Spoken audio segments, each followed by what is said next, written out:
It's kind of revolutionary for animation that nobody ever ages in a show except we're aging and learning in this show.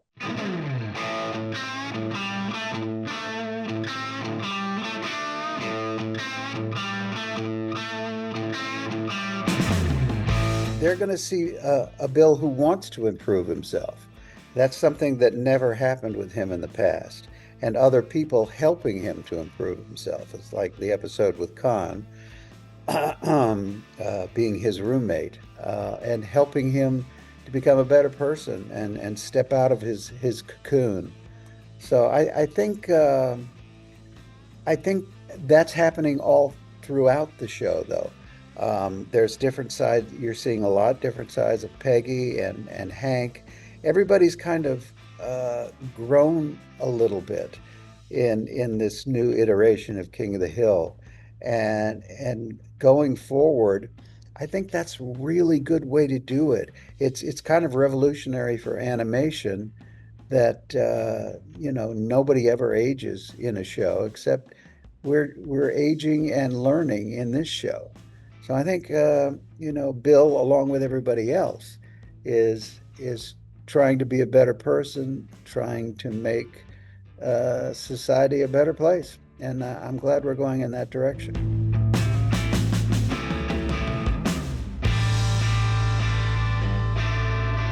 Again, I would have to say the fact that people are helping him to become a better person.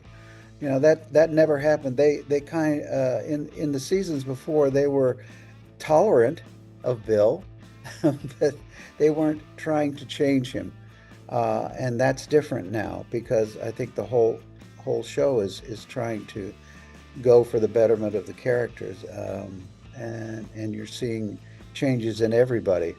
But I think Bill understands that he has to come out of his shell in order to be fully realized, and that happens a little bit in this season and a little bit in the next season coming up. So I think you're going to continue to see that.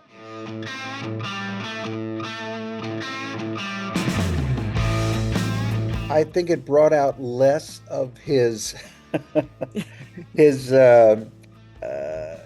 Dale influence because Dale is always figuring out that some people are trying to get him, and I think that sloughed over into Bill for a while, and I'm glad that uh, Khan in the end came to my rescue to try to help him out of his morass.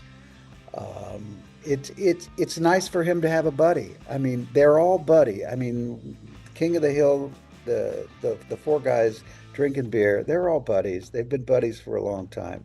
But I don't think he's had a male relationship uh, that has helped him become stronger than with Khan. And I thought that was a beautiful episode for him to become a better guy.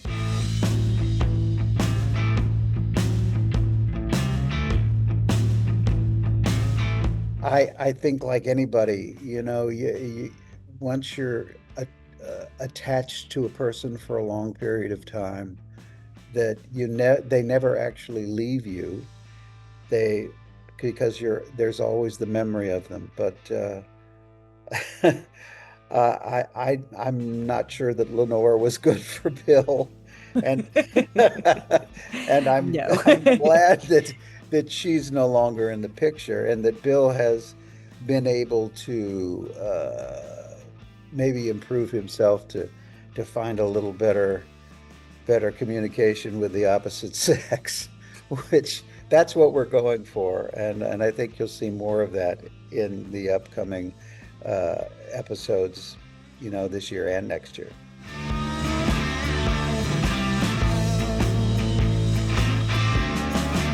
Well, I think the foursome in this season is going to expand a little bit, because we have new neighbors. Mhm. Hank and Peggy are coming back from a very long hiatus of being in this neighborhood and seeing the changes around it. So I think you're going to see more expansive friendships.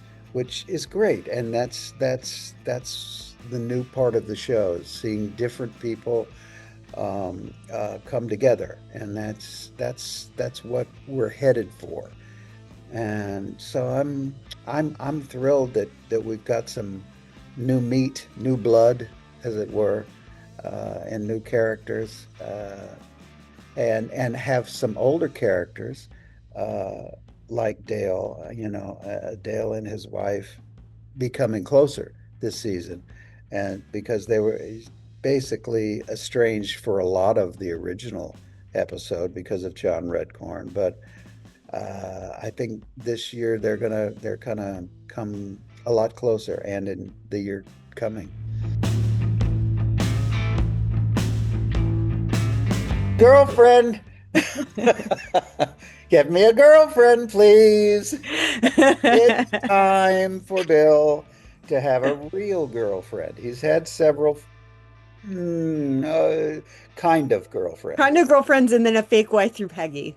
Exactly, exactly. And I think, thank God, he's a little bit over the Peggy infatuation because it's creepy. And Right. I would rather him have a real girlfriend, and I think you're gonna see that go in that direction.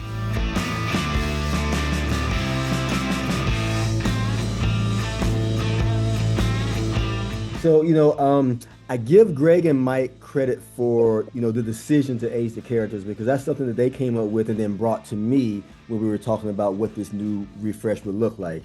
And they came to that decision, I think around 2000, between 2017 and 2020, because there were ongoing conversations a while ago about should we bring King of the Hill back because there was always an audience demand online for it. And they held off on pulling the trigger on it because it just didn't feel like they could answer the why now question of, well, we bring it back, why now? Until they decided to age the characters up and to build in there a gap where Hank and Peggy had been away and are coming back. And so that, I think, is really was the final piece to what made this feel like a worthwhile and satisfying and fulfilling extension and continuation of the show. And I do think that's why the fans have responded the way they have because it didn't feel gratuitous. It didn't feel like they just wanted to rehash old stories and characters just to make money or whatever. It felt like, oh, King of the Hill was always a show that had a strong point of view, and they wanted now to make sure it had a strong point of view relevant for today. And the best way to do that is to put our characters in situations to where they're either experiencing new things through a new lens or they are experiencing new things because they also have grown as we've grown and society has changed. So I do think that's the reason why the fans have kind of, really been on board with it.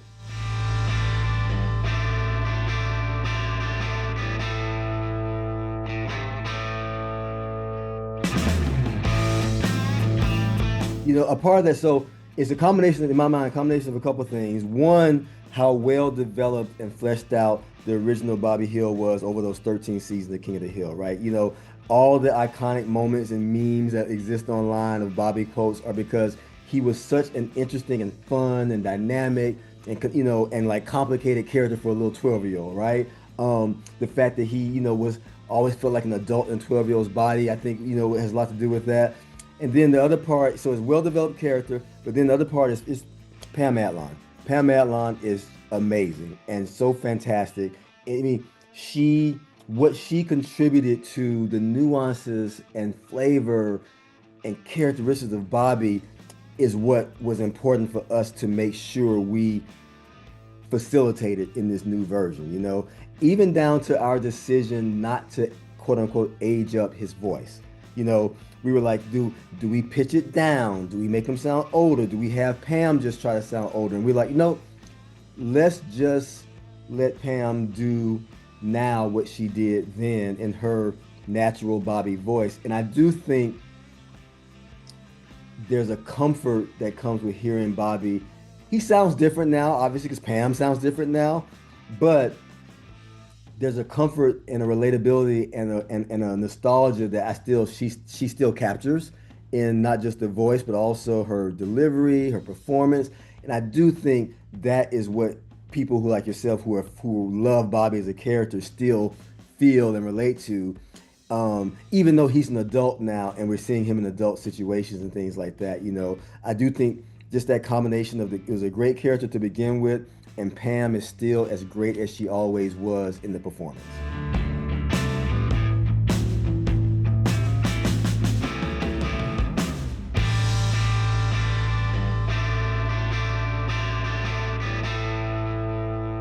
It was a goal from the beginning, and that also speaks to the why now of it all. And like I said, Bill and Con are perfect examples of that. Dale also to another extent. They were always beloved characters, but like you said, in the original, there were their comedic centers, and we kind of always hit those. And so, given an opportunity now to revisit these characters, we're like, well, let's also take the opportunity to show some sides or levels of certain characters that may not have been shown before. Nothing against how it was done before, but the world and storytelling seems a little different now in terms of what audiences expect and what audiences will accept a character to explore, even in an animated show, right? All these single camera comedies that aren't really comedies where people are wrestling with angst and everything, at least have made an audience open to seeing different, levels in comedic characters. We wanted to reflect that in our show as well. And perfect example is, and I know there's fans may be divided on our decision to recast the voice of Khan, and where Toby Huss did in the original. That was something that we talked to Toby about when we did this refresh, about what we all felt comfortable with. And Toby, who is a great comedic actor who also does Dell for us now, certainly for Khan was leaning, like you said, into the very limited, what the limited comedic lens of Khan was. We wanted to expand that a little bit, and we were like, talk to Toby. It's like, well, it's an opportunity to let an actor come and do it. That's why we chose Ronny Chieng, who I feel has added a lot of nuance and heart and reality to the character of Khan that allows us to show some I think vulnerability is probably the best word to use. I think Yeah. Ronny's given us a vulnerability that is endearing to Khan now.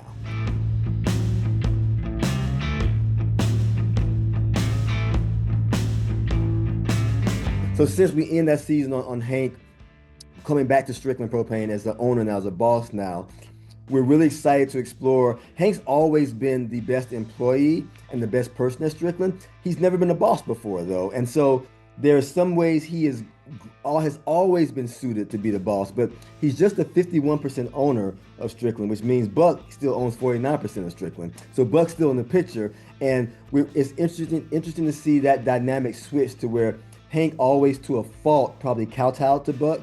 Now he is the one that has the power, and we want to explore, how Hank deals with that, and also Hank being a little bit out of his comfort zone to where he's never been a boss, and there's certain things about being a boss that he may be surprised about that Buck was actually good at, that he has to now go to Buck to learn something from. So those are interesting things to explore.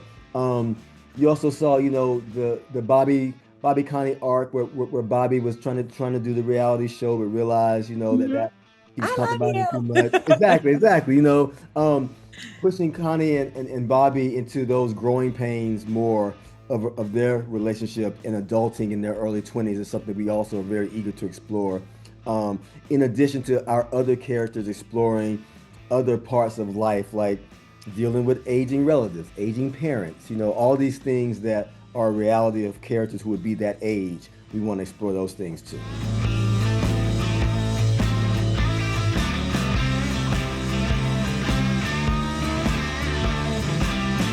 Yeah, I think anytime you can add another layer to a relationship in this world, it's more fun to watch. And as these characters age, and it's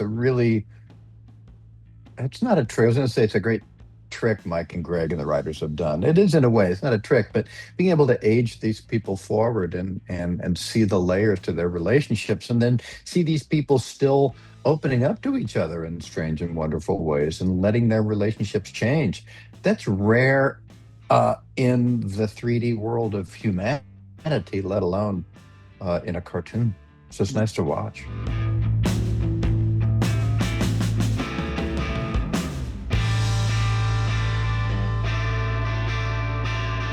I want to start by saying, when you're an actor and you work with writers or the writers write for you, it's usually a lot of disappointment and cringing and stuff. With King of the Hill writers, there's not been one thing that doesn't feel true to the character. There's not been one thing that isn't funny as well as sad. They're such good writers that I think, I don't know for other actors, but for me, like all the worry about anything, when I get the script, I just know it's going to be good and respectful and hilarious. And so, it's whatever they decide is always on target.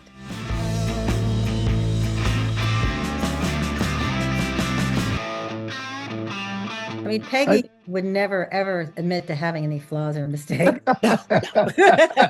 Same thing with Dale. Yeah. She's fine Yeah. with it. She thinks every single thing she says is really, really smart and important and a final word. And it's a lot like the lady who plays her. But I think Peggy has the capacity to learn, and I think that's much harder for Dale. I think if you ask him after some horrible tragedy, have you learned anything? No. And that's kind of why we like Dale, because he's indestructible in that way.